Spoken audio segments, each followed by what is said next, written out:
it's Chimimanda here. Welcome back to my channel. Glad to have you here and I hope you enjoyed the video.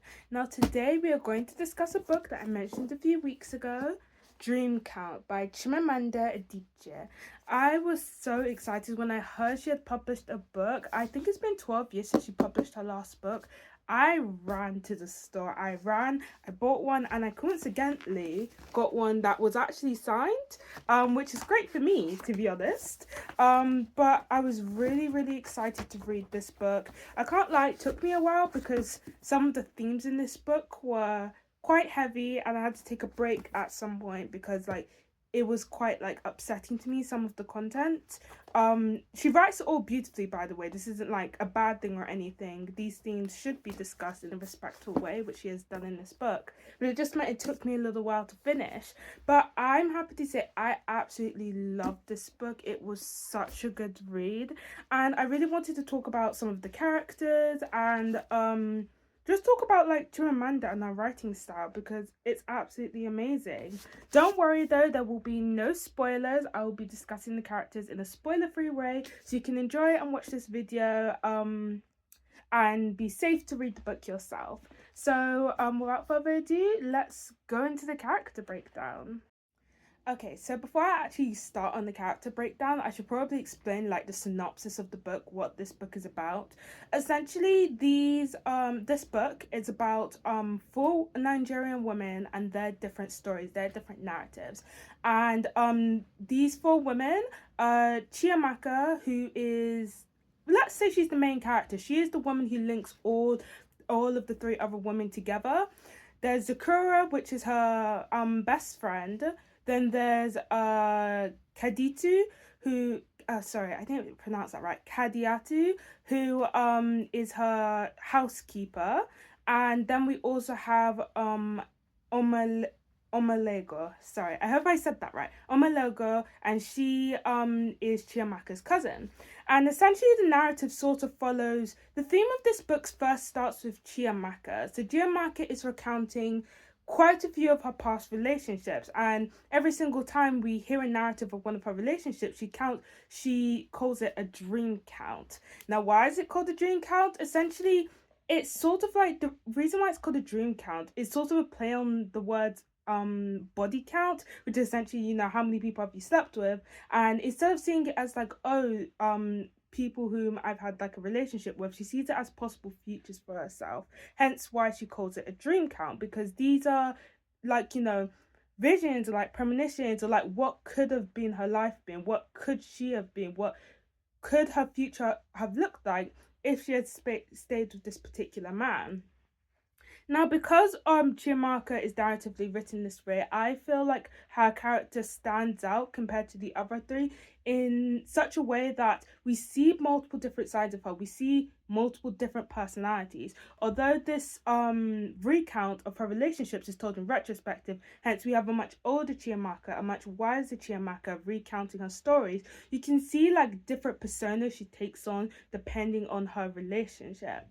I feel like this is supposed to represent a lot of the time how women feel like they have to bend themselves over when a man enters their lives. They feel like they have to change. They feel like they have to warp who they are in order to please the man, to make the man feel comfortable in the relationship. And what she's looking back on when she calls it a dream count is okay, what would my life have been? What would I have been if I stayed with this man? What would I have been like? And I think that's a really profound question. A lot of the times when we look back on past relationships, especially when in a situation where, okay, I really want to be in a relationship, we look back at what would my life would have been like with this person, what the children we could have had, the house we could have bought, etc. We think about the life we could have had together, and instead, what Chiamaka does, don't get me wrong, she thinks about that, but she also thinks about who she was in those relationships. She thinks about what she could have continued to be if she had stayed with that man. Because let's not forget that a lot of the time we're in the relationships, it should be that women should feel comfortable to be themselves in front of their, their boyfriends, their husband, but a lot of women don't. And so they end up changing themselves permanently, constantly putting on a mask, constantly putting on a brave mask, a different persona in order to please the man. And she's essentially looking back and thinking to herself, I think at the heart of what Chiamaka is thinking is, because obviously she really wanted like a romantic relationship. She wanted to feel known. That's her biggest thing. She really wanted to feel known by her partner. And there are other stuff like, starting a family, having children. But at that expense, is it worth, like, is the family, the future family, the nuclear family, what a woman's life is supposed to be like, worth giving up herself, worth giving up what she wants, worth giving up essentially her dignity, her character, her who she is, in order to settle down with a man and start something anew? Because that's essentially what happens with a lot of women. And I feel like in my generation, this is something we fear. We fear entering a relationship, and then that's just the death of us. And instead of like continuing to be ourselves, we marry, we have children, and we sort of lose ourselves into motherhood and like, being a wife. And instead of like being ourselves throughout the entire route, it's almost as if we die in order to create something new. And at the end, I feel like Chiamaka reaches the conclusion, while she would love all that, at the end of the day, she wants to be known. She wants someone, she wants a man who sees her, who sees who she really is. She doesn't want to pretend. She doesn't want to have to compromise. That's at the end of the day what she wants. And I feel like in somewhat of a way, she finds sort of peace at the end. There isn't like, that's another thing about these stories. There isn't always a definitive conclusion to their stories. You just sort of hear the characters talk about their own experiences. But that's very much what I got by the end, is that even though she's, these were dreams. This is something she's always dreamt of. This is her dream count, being a wife, having a family, starting something new. At the end of the day, she's not willing to, metaphorically die in order to bring something new to life, something outside of herself. And I feel like that was really like comforting. And I think it was really like telling of like what a lot of women, a lot of the thought process that comes to like women who start off later or like are late bloomers when it comes to relationships and stuff. It's that pressure. You don't want to give up yourself. You don't want to sacrifice who you are in order to pursue this like image of what society thinks a woman should be in order to be happy. But I found that really profound, hearing her like discuss her relationships as dreams, as if almost as if like it's kind of telling, calling it a dream count, because it's almost about, yes, I want all this, but at the same time I know it's never gonna happen now that I'm actually thinking about it. Because dreams don't, a lot of dreams, when we're sleeping and we're dreaming, it's almost as if like you need to be asleep in order to dream. And I think that sort of parallels with, in order to have a, to reach this higher womanly ideal which society sets up, which is having a family and having a husband, it's almost as if the woman herself has to go to, metaphorically, to sleep. Her identity has to wither away. Next up, we have Zecora, and as mentioned before, Zecora is Chiamaka's best friend. And what I find most interesting about Zecora's story is essentially how her relationship with her mother evolves throughout her narrative. At the start, we get the essence that she doesn't really view her mother in a positive regard. She views her as strict. She views her as like the troublemaker in her and her father's relationship, despite her father being the one taking on a second wife, when it is implied that he explicitly promised not to take on a second wife when he married Zecora's mum. And so she doesn't have a positive light of Zecora, she doesn't have a positive light of her mother in that way. And I feel like her idolization of her dad as the fun one, as the caring one, is what leads her also as her dad as the smart one, despite the fact that her mum is a head teacher, she's very involved in education. She also, I think, also views her father as the smarter one in the relationship. I think it subconsciously leads to her like idolizing men, not necessarily idolizing, but I feel like she places men in high regard. I do feel like she views men in a very positive light, in a detriment to her womanhood. I'm not sure if that makes sense. And something really interesting happens in the story with the guy she's dating. Without heading too much into spoilers, something happens, and the guy essentially leaves the relationship because of that event. And she is very much distraught. She doesn't understand why. And essentially, what is heavily implied in the book is that he just didn't understand that this event might take place. And to Sakura, that's shocking. Like, how can you not understand that something like this could happen? How could you not understand that, you're supposed to be intelligent, you're supposed to be responsible, you're supposed to be the man of the relationship, you're supposed to understand what's going on. How come you're now running away with your tails in between your legs? So I think it's her, first of all, it's her reckoning of like the image she has of men. And when that event does come to pass, you see her become closer with her mother. You see through her trauma with this man that she's in a relationship with, I say relationship with, they're now like broken up essentially. He ran away, which is very cowardice. He didn't even stare her face to face and break up. I'm still very mad about that on behalf of her. But it's very telling that you can see like Sakura, she starts to respect her mom a bit more after being in a relationship in herself, after having to deal with men herself, and also having to deal with the aftermath of that relationship. She starts to respect her mother. She starts to look at her childhood again and look at how like hypocritical she was, how at fault she was for like blaming her mother for everything. And I think it really speaks to the idea that women are held to such a high standard. Women are supposed to know everything about men. They're supposed to know everything about their children. They're supposed to know what's happening in the house. They're essentially supposed to know everything beyond themselves, if that makes sense. And that's what Sakura assumed when she went into a relationship. She felt like men were responsible. She didn't see that men could be, ignorant, men could be cowardice. She didn't see those characteristics because she always idolized her father. She always thought her father was a very like stand up, honest, very knowledgeable, reasonable guy. And now that she's had an interaction with a man, she's been in a relationship with a man who in some ways is quite similar to her father. She's starting to see like, oh my gosh, this is what my mother had to go through, and by going through that experience, her and my mother start to begin to get closer. Once again, the story doesn't really end, if that makes sense. It just sort of continues and it's left on an open pause, but we do see her mother and Sakura start to like begin to form a really close bond. And I think you can feel the shift as you read her as you read her story. She understands more what her mother had to go through, and I think that's really, really profound. And it also made me think about like how women are often blamed for a lot of what happens in the household when a lot of it really isn't their fault. Once again, it's all about like women need to care about everything else beyond themselves. God forbid a woman lose control of her emotions when the man has understandably done something wrong. Um, has understandably done something wrong. In Sakura's eyes, that's not okay, despite the fact that her father took on a second wife, like I said before, and her mother had to deal with the aftermath of that. Sakura still blames her for losing her emotions, for getting angry, for being annoyed.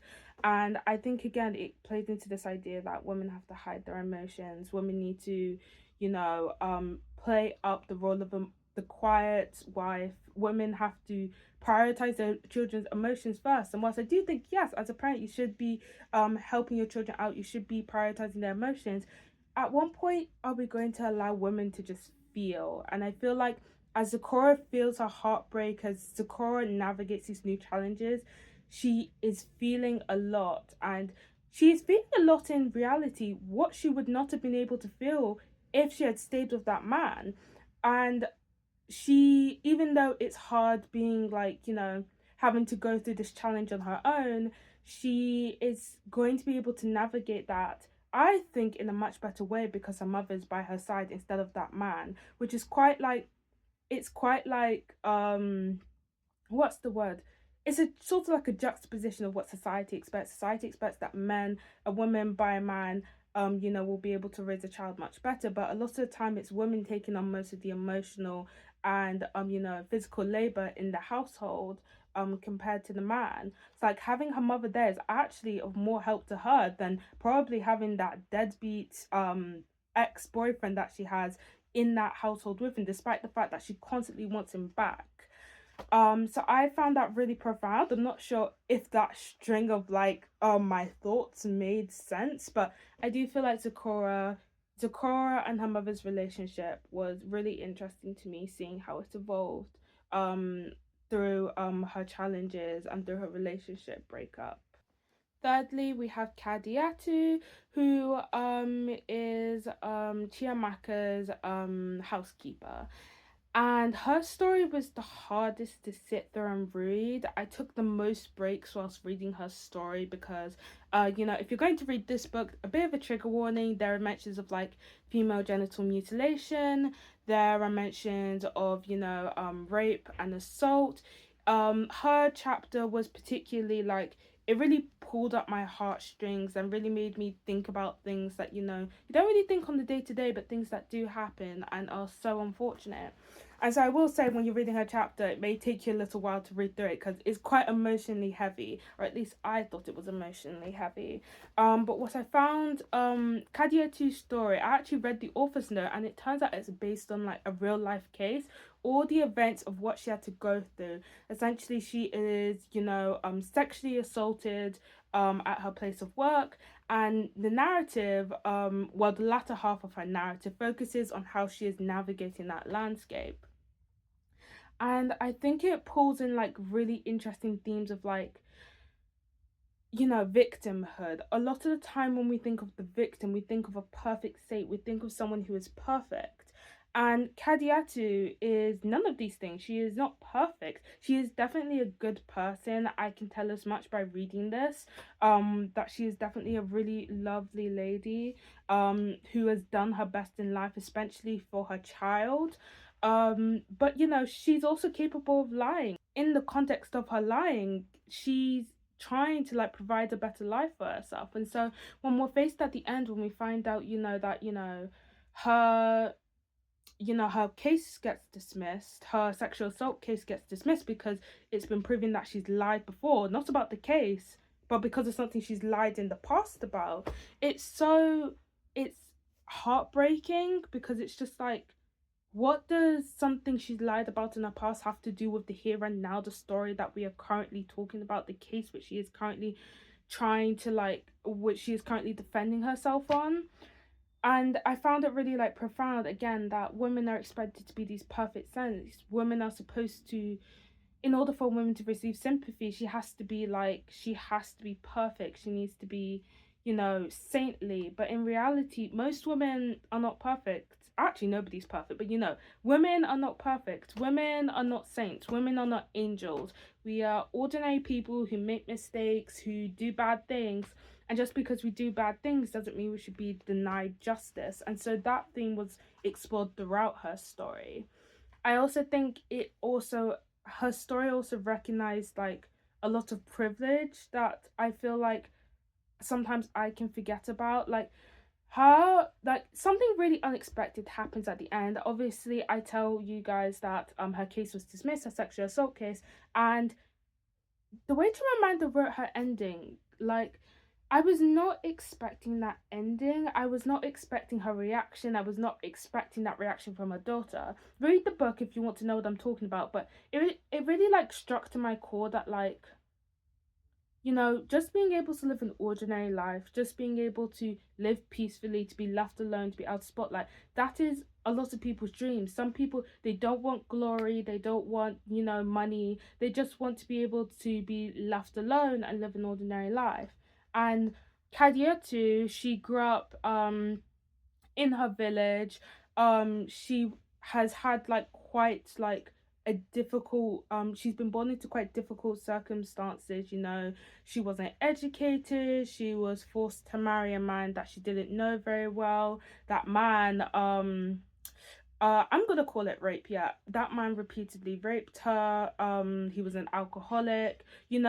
She's been through a lot in her life. She's been through a lot of unfortunate events that have been caused by, well, I want to say unfortunate events, but a lot of it is systematic. The systematic dehumanization of women in society, the brutalization of Black women's bodies, etc. But at the end of the day, she just she wants a better life for her daughter Binta, and that's why she comes to America. It's why, even though she's a cleaning lady, a lot of the time we think about, like, when we think of a career, we aspire to like finance or like tech or like, something that's gonna earn us a lot of money. But Kadiata doesn't aspire to any of that. She aspires to be the best cleaning lady that she can. She just wants to keep her job, and she just wants to be left alone in her job. That's all she wants. And she is happy with the routine. She is happy just being ordinary. She is happy with her salary. And I think that's really special, to be honest. And I think that Kadiatu's story was one, I definitely can't relate to a lot of what she's been through at all, but like, I really did. I feel like Chimamanda wrote her in a way that she felt so real. I also really like her author's note when she was talking about how like Kadiatu's story was based on like a real life case, and how she wanted to clarify that like Kadiatu's reactions, Kadiatu's emotions, Kadiatu's backstory, these were all fabricated by her, and she didn't want to, she wanted to make it clear because she didn't want to rewrite the history, the origins of the woman who this case, who Kadiatu is based on. And I found that really interesting, because I feel like when I read books, a lot of the time, especially if they're based on real life, I attribute that book to real life. I don't like process it as like, oh, this is just based on it, like mildly based on it. This is like real life to me, especially when I'm reading like Nigerian literature. When it's based in like real life events, I'll think, oh, this is how history played out. And it just made me think I need to be more careful reading into books like that, because at the end of the day, this is someone's narrative. This is the author's interpretation of what happened, and it's not right for me to like attribute the story which I'm reading to the actual historical events that happened. So yeah, I thought Chimamanda's author's note about Kadiatu, how she became Kadiatu, her story was really profound. And then lastly, we have Omologo. Am I saying that right? Omologo. Okay, I think I'm saying it right. She is Chiamaka's cousin, and she is a force to be reckoned with. I I find Omologo, I don't really understand her because I'm so not like her. She is so sure in herself. She is so confident in herself. She says it how she is. And she's also like, she's very like, how do I say it? She's very cutthroat as well. She wants what she wants, and she goes to get what she wants. She doesn't really care for glory. She cares that she's well taken care of and she gets to live the life that she wants, but she doesn't need like public admiration. All she needs to know is that she is succeeding in her own life and she is happy. She is childless. She has no husband. Um to her auntie's and mother's dismay, and she's completely content in that. And essentially her narrative essentially follows like her reckoning with her past and just thinking to herself, wait, am I really happy? Because our aunt mentions, oh my logo, you cannot possibly be happy, and she's like, oh my gosh, maybe I'm not happy. So that's how the narrative starts off, and we get like a little like interlude into her life, her relationships, her friendships. And I find the thing I find most interesting is that she works for a company that is inherently corrupt. She basically launders like corrupt politicians' money, and it's inherently immoral what she's doing, but at the same time, like, she owns it in a way, and that's what makes her so funny to me. She owns her career, she owns what she's doing, but something happens, and somebody, a close relative of her, dies trying to get his pension from the government. And after that, she realized that, damn, this is stolen money. Money that this is money that's not clean. This is not money that these officials should have. This is not money that I should be laundering. So what did she start to do with that money? She starts stealing piles of it. Well, steal. Can you really steal stolen money? Anywho, she calls it stealing, and she takes bags of money and she hands them out to women, entrepreneurs, businesswomen, street sellers. And it's essentially helping women like run their own businesses, succeed in life. And I found that like, I think that was very telling of her character. She very much believes in like women's power and women's ability to like build something for themselves outside of like, what society has deemed correct from them, motherhood, family. She thinks they can be successful without the help of a man. And of course that's something I will admire in her a lot. Another thing that I found really interesting is that, she actually traveled to America to study I won't say it. I'll leave it for you guys to read in the book. But she goes to America to study. And her concept of America, I think, is very interesting as an immigrant. What generation? Technically I'm first generation, but I moved to the Western world when I was 9 months old. So I guess technically I have more of the experience of a second generation immigrant. This is all I've known, and it was really interesting seeing her perception as someone who has known Nigeria, who's fully known her experience in Nigeria, moving to America and actually finding out that she's not happy there. She is not at all happy. She doesn't like the intellectual conversations. She doesn't view America in positive regard. She actually views it as quite like a self-absorbed country. She doesn't like the people. She doesn't identify with the country's politics. She doesn't identify with the country's attitude towards the rest of the world. She has this very like, and she like critiques like American centrism or American exceptionalism. She comments that Americans think they're the best, and that everything that happens in their country must apply to every other country. And I feel like that's really interesting about her. I feel like a lot of people, they come to America with this dream, and in a way, like Omologa also came to America with a dream. She wanted to be reconciled. She wanted to heal. Essentially, she wanted to understand who she was outside of her like multiple affairs, her corrupt money laundering. She wanted to understand herself outside of all that. And what she ended up finding was that like America was not this place. America was not this like this place that was going to heal her. In fact, it broke her in a way that Nigeria never did, which, as from my perspective, is quite shocking because a lot of people go to America. It's sort of like a juxtaposition of the typical immigrant experience. A lot of people go to America to find a better life. That's Kadiatu's story. But Omoloka, she doesn't go to get a better life, but she does go to understand herself. And what she finds out through that, it's what she finds out through going to America is that America, she can't be in a place that is so inward looking. She can't look at a place that is so centered on its own politics, on its own people, on its own story, the American story. She needs to be somewhere with more horizon.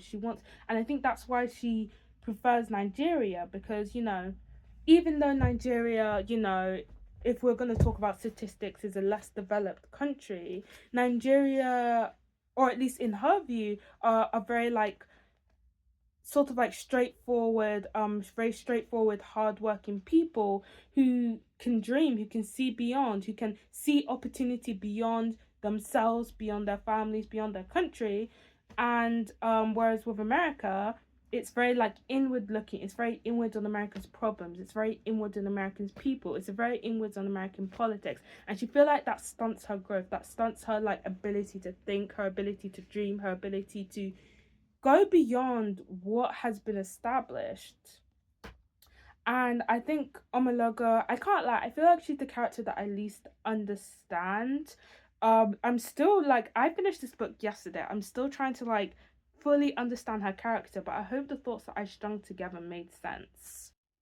That being said, that is the end of the video. Hope you guys liked it. If you enjoyed the video, please like, comment, subscribe.